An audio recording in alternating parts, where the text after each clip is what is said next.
Hello दोस्तों, कैसे हैं आप? आशा करता हूँ अच्छे होंगे। आज फिर मैं आपके सामने एक नई स्टोरी के साथ प्रस्तुत हुआ हूँ, जिसका शीर्षक है राधा कृष्ण की अनोखी प्रेम कहानी। दोस्तों, ये कहानी बहुत ही प्यारी है। प्लीज़ इसे एंड तक ज़रूर सुनिएगा, आप लोगों को बहुत अच्छा लगेगा।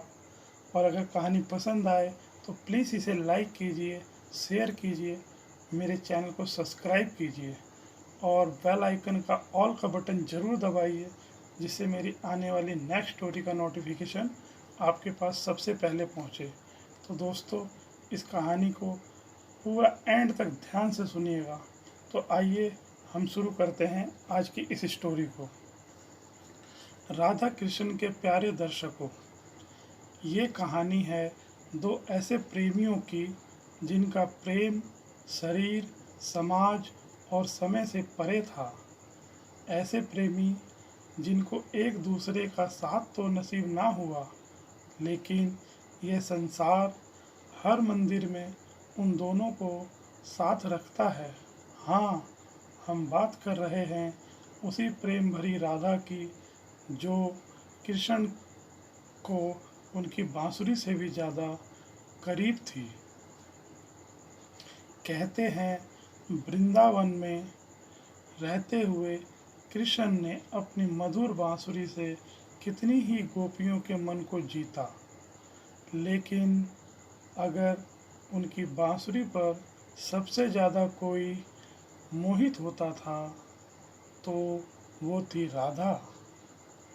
और जरा प्रेम का खूबसूरत रहस्य देखिए कि कृष्ण राधा से भी ज़्यादा उनके दीवाने थे।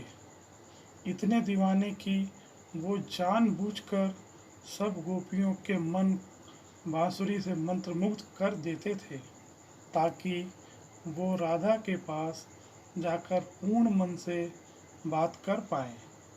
समय बीता और कृष्ण राधा को वृंदावन में अकेले क्यों छोड़ के चले गए, ये तो वही जानते हैं।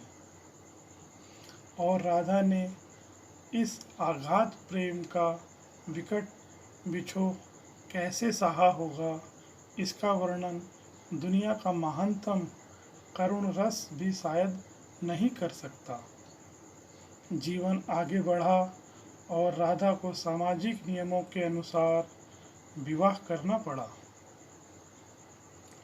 और अपनी घर गृहस्थी तथा बच्चों को ईमानदारी के साथ देखने लगी। लेकिन ऐसा एक भी दिन नहीं गया होगा कि राधा ने अपने कृष्ण को याद ना किया हो।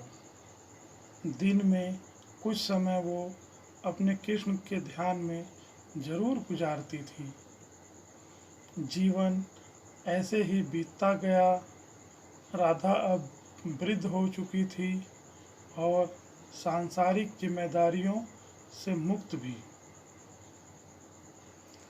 और बरसों की दबी प्यास के लिए समंदर ढूंढने किसी अकेली रात वो चल निकली।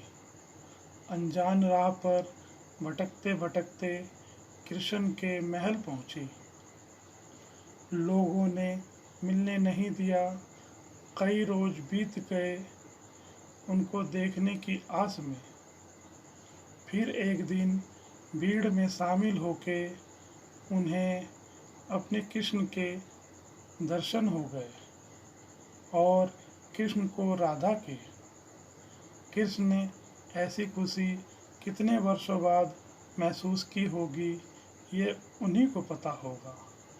लेकिन दोनों में बात नहीं हुई। शायद शब्द खामोशी से हो रही बातों में व्यवधान डाल देते। फिर कृष्ण ने उनको अपने महल में देविका के तौर पर रख लिया। दिन भर महल में कामों में व्यस्त रहती और कभी कभी कृष्ण के दर्शन उनका काम करना सार्थक कर देते थे। समय बीतता गया और धीरे धीरे कृष्ण को देखने की खुशी के साथ स्वाभाविक तौर पर कृष्ण को ना देख पाने का दुख भी उनके हृदय में घर करने लगा। और इसी उथल पुथल के साथ एक रात राधा ने द्वारका छोड़ दी और किसी अज्ञात जगह चली गई। फिर वो समय आया जब राधा इसे भी विदा लेना चाहती थी। उनके अंदर कृष्ण को आखिरी बार देखने की बहुत तीव्र इच्छा उठी और इसी इच्छा फलस्वरूप कृष्ण ने अंतर्मन ने वो प्रेम की गहरी पुकार सुन ली और अपने प्रेम से मिलने सर्वज्ञ कृष्ण राधा के पास पहुंच गए।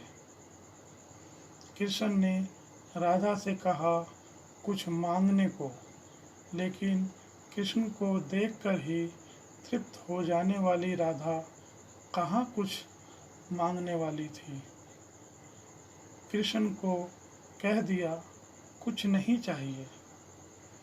कृष्ण ने कहा कि तुमने जीवन भर मुझसे कुछ नहीं मांगा, आज कुछ मांग लो।